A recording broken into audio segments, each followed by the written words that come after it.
James Parker might have just solved the whole male loneliness thing in one completely over-the-top paragraph. Parker writes an advice column for The Atlantic, which, as a side note, is probably my dream job. And I just read a response that he shared with a reader who wrote in bemoaning that his regular drinking buddies, his friends, hadn't changed in any meaningful way for a decade.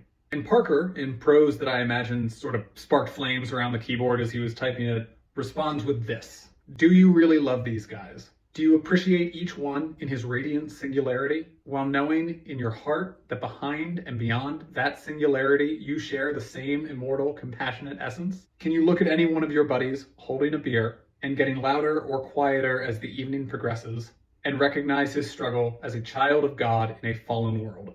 Now, a lot of people, including myself, bemoan the state of young men, or just men and masculinity generally, in this country. And with a problem so large, it can be difficult to know where to start. And no one solution is going to fix everything. But what I think Parker captures here is that our attention to the relationships in our lives is not some fixed thing. It is a muscle that we can build. And if we want to grow deeper in our ability to connect with each other, to support each other, to accompany one another, it starts with looking at people as they really are, listening to them as they are really sharing themselves, and doing the best to open yourself such that you can receive them as they are.